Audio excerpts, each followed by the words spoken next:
everybody, welcome back to my channel. My name's Rachel and this is Stitched Up. So I'm in my garden. Yes, it's October and I'm taking advantage of a really lovely, beautiful autumnal afternoon to get outside in what's probably one of the last opportunities I'll get this year.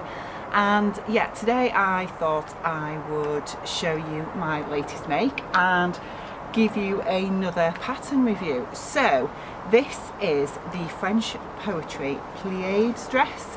I'm probably not pronouncing that correctly at all, so if any of you are French or speak French, please enlighten me as to how you pronounce that. But yeah, French Poetry are a pattern company, an independent pattern company that I became aware of a few weeks ago, and I think it was just something that I'd seen on Instagram. And yeah, it led me to their website where I had a look at some of the patterns that they have, and they seem to be becoming more and more popular. They've got a few patterns out at the minute, and there's quite a number of their patterns that I do like the look of, but this is the first one that I've tried, and I thought you'd be interested to see how I got on. So this pattern comes in, I think, PDF only. I'm not 100% sure of that. If you can get a paper copy, I will put a link to it down below for you. But yeah, there are 3 versions of this dress. Now, French Poetry, I think, have recently released the Pleiades 2, which is a totally different pattern. I'm led to believe, although don't quote me on that because I've not had a really good look at their website yet. However, the Pleiades 1 is the dress that I'm wearing, and as I say, it comes in 3 versions and it costs around $13. I think in UK money it cost me around £11.50, something like that, for the PDF pattern. This is what you get with the instructions, so you don't get any sort of visual representation of the dress, you just get the line drawings, but I actually quite like that. I think if you look over on Instagram you will see loads of versions of this pattern, and I am going to insert some pictures of me wearing this dress as we move along throughout the review so that you can have a closer look at it. So the first obstacle that I came across with this dress was when I'd purchased the pattern and I downloaded it. The actual pattern pieces, although it said they were the English version, it actually was in French. So my French is not too bad. I did learn it at school and I can get along conversationally to a degree, but yeah, I would have needed the help of Google to translate that. So I double checked that I had purchased the English version, and I had. So I sent a quick email off to, I can't remember the lady's name, who is the pattern designer, and literally within, I think, an hour I had a reply back, very apologetic, and updating the links so that I actually had the English pattern. It was just a little bit confusing, obviously, so you know, on the pattern pieces themselves they were in French, so just that to be aware of, but it was easily rectified, so no complaints there at all. Now, the pattern itself comes in, the PDF pattern comes in 25 pages that you obviously have to stick together. They stuck together really well, there was no issue with that, can't complain at all. Now, I know lots of people get fed up of taping PDF pattern pieces together. I have to be in the mood for it, I will admit, but sometimes I will send off a pattern to get the AO printed off so that I don't have to do that, but even then I will trace off the pattern anyway. I never cut out a printed pattern. And yeah, with this one, with it only being sort of 25 pages, I thought, you know, it's not that big a deal to print that out and stick them together. Plane going overhead, that's just typical, isn't it? Hope you can still hear me. Anyway, so yeah, I didn't find that too much of an issue. So let me just quickly show you the dress before I go any further. So I have used like a crepe georgette fabric that I got from the textile centre. Good shot of my cleavage there. And this won't be in stock now because I think I've had it in my stash probably about 3 or 4 years. And essentially what you've got is you've got a V-neck front that has a facing on underneath. You've got lovely gathers into the shoulder on both sides there. There is no yoke at the back, it's just a plain back with a centre back seam. And then you have a gathered skirt which comes into, it's like a shaped front, so it comes up into more of a V at the front, and then it's not shaped at the back.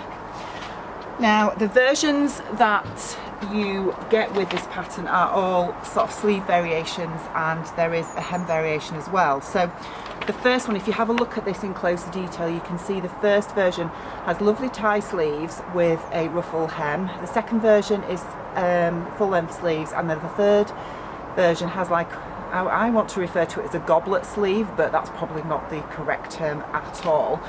Now, I originally, in all three versions, have buttons on the front centre seam at the bottom of the v-neck, as you can see there. However, I've not done that yet because the pattern instructions actually tell you to do covered buttons, and I didn't have enough of this fabric left to do that. I know that you only need scraps, but I didn't have the right buttons anyway, and I just wanted to get it done. I did have a look in my button stash to see if I had some buttons that would go with it, but I really quite like burgundy buttons with this because I think it's really nice for autumn and winter, and I haven't got any, so I thought I'm better off just not putting any on at the minute. But I do plan to get some burgundy buttons at some point and then apply them to the centre front, because I think that's a really nice detail. But just for you to be aware that if you're a bit scared of buttons and buttonholes particularly, this pattern it's not a front fastening, it's got a zip down the back, which I didn't tell you when I showed you the back, did I? Yeah, it's an invisible zip all the way down the back. So yeah, so if you're worried about buttonholes, the buttons on the front of this are simply for show and are not functional, so yeah, so you don't need to be too concerned about that.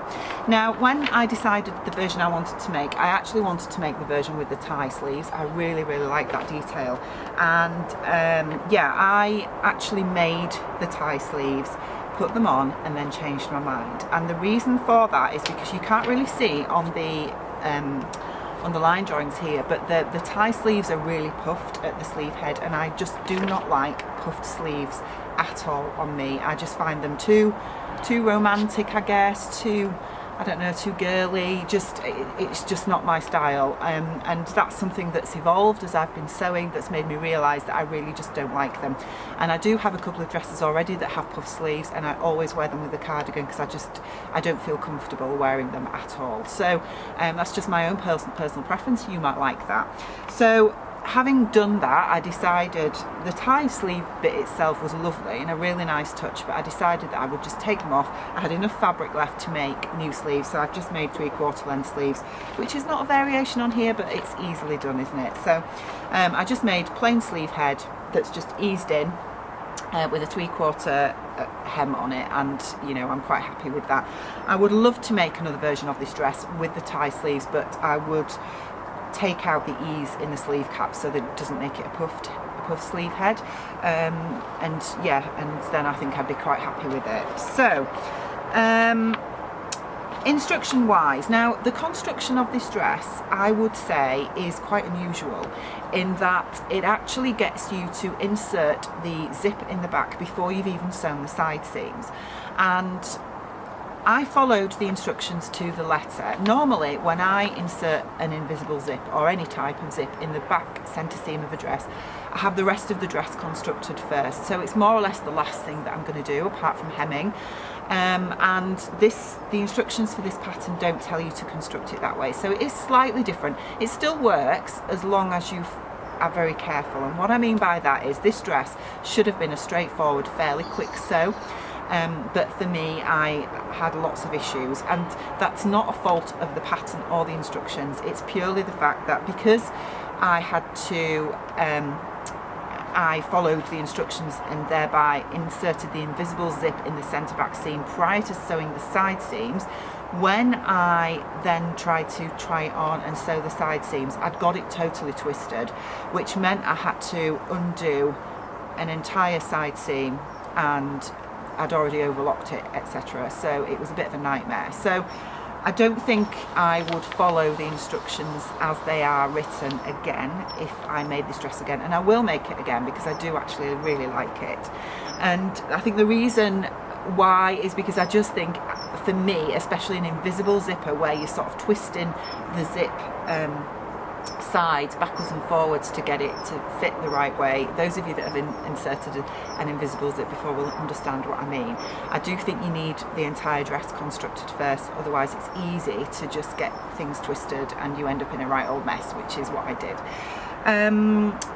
what else can I tell you? The other issue I had with this dress was hemming. Now, as I mentioned, I've used a crepe georgette, which obviously the fabrics that this dress is designed for should really be quite drapey fabrics, although it does recommend, it recommends as an ideal double gauze. Now, double gauze is a lot stiffer than this fabric that I've used, so it would give you a more sort of voluminous finished dress, I guess, which is fine if you want that kind of look. It also mentions crinkled cotton, viscose or polyester crepe, which this is essentially what this is. So yeah, it mentions soft fabrics with a bit of body, so you don't want anything like a quilting cotton unless you want it to stick out like a, I don't know, like a big ball gown dress, I guess. But yeah, it comes in sizes 2 through to 16, and they're European sizes, I guess. Now, what you tend to find with these French patterns are that the size range is quite limited, and yes, this is. A size 2 is a bust 31.5, and the size 16 is a 42.5, so there's not a great size range there, so you do need to bear that in mind. The waist goes from a 23.6 inch up to 34.6, hips 34 up to 44.9, but obviously because it's a fairly sort of loose gathered style over the hips, that's not too much of an issue. You also need a 21-inch zipper for the back and your buttons if you're going to add them. Now, as I mentioned earlier, the only other issue I had with this dress and the instructions was the hemming it and getting it level. And the reason for that is because how I normally hem my dresses is that I stick them on my mannequin, and I use my quilting ruler to measure up from the floor, and then I pin all the way around at the level that I want it to be, and then I'll sew it. That's how I tend to do it. If you don't have a mannequin, you obviously need somebody else to help you hem it so that you can get it straight. But the other thing what I tend to do as well is, even when I've hung it on my mannequin, that's fine if you've got a level waist seam to go from, or from the shoulders. But what I found with this is, because what I tend to do with when I'm hemming as well is, once I've taken the dress off the mannequin and when I'm using my iron to press the seam before I sew it, I will always measure from the waist seam to the bottom of the hem just to double check my measurements and make sure that it is level. With this, because you've got this sort of seam here that goes up, you can't do that. So consequently what happened was I hemmed the dress and I tried it on and I thought, that doesn't look level at all. So I showed it to my husband, who said, yeah, it looks okay. It's a little bit higher at the front than the back, but it's okay. What does he know? Absolutely nothing. So I put it on my mannequin and I looked again myself, and you could see a clear difference. It was very much longer at the back than at the front. So took it off the mannequin, redid the hem, and by this point obviously I'd had to take it up another good couple of inches and sewed it again. This time it was longer at the sides than the front and the back, so I had to do it again, and by this time it was really short, and I mean really short. You will see from the pictures that it's ended up more tunic length. I did think I could probably get away with it with tights and boots or leggings underneath. I have worn it with tights. It's too short to wear with tights. Yeah, I would not feel comfortable in it. I think because of the gathered skirt aspect as well, you know, going out in a breeze, it's going to blow up, and I can't risk that. No thank you. So yeah, so basically it's turned out tunic length, which is fine. More than happy to wear it tunic length, but it means that, yeah, I really need to, I guess, focus a little bit more when I'm hemming this dress, I guess. I think because my mannequin, with it being sort of the waist seam sort of coming up to a little bit of a point in the middle like that, it just meant that it wouldn't actually sit on my mannequin properly, so hemming it was a bit of an issue. So yeah, there is that to bear in mind. Otherwise, I would say the instructions are great. They're very easy to follow. There's lots of information. What I like about these instructions as well is the diagrams that accompany the instructions are so clear and so simple. So, you know, if I show you that there, it's very easy to read what it's telling you to do and to see which part of the garment it's asking you to focus on. You know, again, if I show you another little bit of the instructions, there obviously it's showing you how to attach the facing, so everything is very clear and straightforward. And obviously, because French poetry are, by the very name, French. The translation into English is perfect English as well. So you know sometimes when something is translated that if you do speak English and English is your mother tongue, that sometimes the translation isn't sort of the grammatical style doesn't read perfectly to you, and you get the gist of it, but it's not perfect. This is absolutely perfect, so you know, well done on that. So yeah, what else can I tell you? I would say it's got a definite thumbs up from me. You know, there's another couple of French poetry patterns I really want to have a go at, and this obviously was the first one. Size wise, I made a size 12, which equates to a 39-inch bust, 31-inch waist and a 41.7-inch hip. And the reason for that was because I wanted it quite loose. My bust is about 37 at the minute, but I did want a looser fit. I think that suits the style of this dress, and I didn't want it really tight around my waist. The size wise, it's worked really well. It's as loose as I wanted it, but still gives me a little bit of shape, which isn't nice, because I was a little bit worried about this style of dress, whether it would actually suit me, with my waist being sort of the smallest part, but I do think it's quite flattering. So the only other aspect of the instructions that I think aren't totally clear is measurements. The measurements guide, it doesn't give you finished measurements, so I'm assuming that the measurements bit that you can see on there is actually your measurements and not the garment measurements. It's not totally clear, and there aren't any finished measurements in the instructions at all that I can see, so you don't know how much ease has been built into this pattern. I went by thinking that those measurements is actually your own personal measurements, which is what I sort of tended to go on, and bearing in mind how this fits me now, I would assume that that is the case. So yeah, so that's just one other thing to bear in mind as well, but overall I'm really happy with it. I did add in my normal pattern adjustments that I make to every pattern, which was by adding in a good inch at the in the torso to make it longer, and I did add 2 inches to the length of the hem that rapidly got removed when I had all those issues hemming it. So yeah, all in all, I'm really pleased with it, and I think I love this dress. I really love it. I think it's perfect for autumn. I love the colour, and yeah, wearing it with boots and a long cardigan is just perfect for me, so it's really nice. I've already worn it for work, and yeah, it's great. So yeah, thumbs up from me, and I can't wait to have another go at one of their other patterns. So anyway, that's going to be it from me today. I hope you're all having a really lovely week. I've been absolutely I was hoping to get this review out a few days ago, but it's just been so busy, as you can imagine, with having a new puppet in the house. It's like having a baby again, and yeah, when I'm not working I am sort of running around after him, but I've been able to get him out for a few walks now, so that's quite nice. So yeah, so he's doing really well actually, but I've just got him sort of away inside at the minute, so hopefully you'll be seeing a lot more of him on this vlog. I also wanted to just thank you for loads of your comments on my September makes video. A few of you gave me some fantastic ideas with regards to the coat that I mentioned. I was going to have to take the sleeve out and remove some depth in the shoulder seam, and a few of you mentioned putting shoulder pads in, which I've not even thought of. It doesn't call for it in the pattern, but I'm definitely going to do that because I think it will make a massive difference to how that coat hangs. And also the comments you made on my hoodie as well, where I'd mentioned the sleeves were too short, or they only just fit, even though I'd lengthened the sleeves slightly, and you mentioned taking the cuffs off and just making deeper cuffs. What a fantastic idea. Why didn't I think of that? But that's what's great about you, about interacting with you all, because you just come out with these amazing ideas that we don't think of. It's just fab.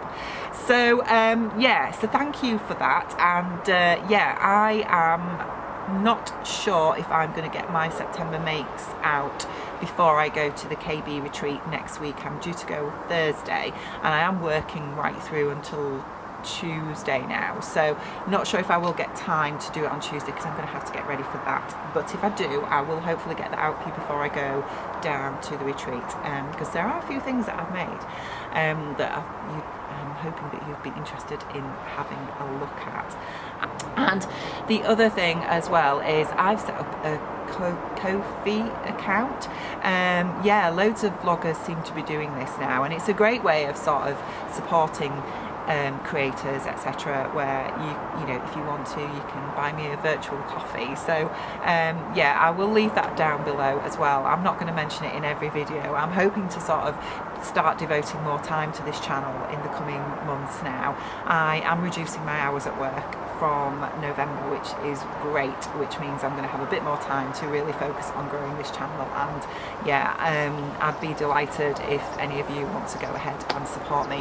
What I'm wanting to do is do more tutorials, do more sew-alongs, those kinds of things, and they all take loads of time and loads of effort as well, and I do need to sort of set up my lighting a bit better to be able to do that for you. But I've had such great feedback on the ones I've done already that I really want to go down that route, I think. So so that would be great if you're interested. If you're not, please don't feel obliged to. It's just great that you support me by just watching my videos, and I really, really am thankful for that. So whatever you're doing and whatever you're up to, I hope you enjoy the rest of your week, and I will see you all again really soon.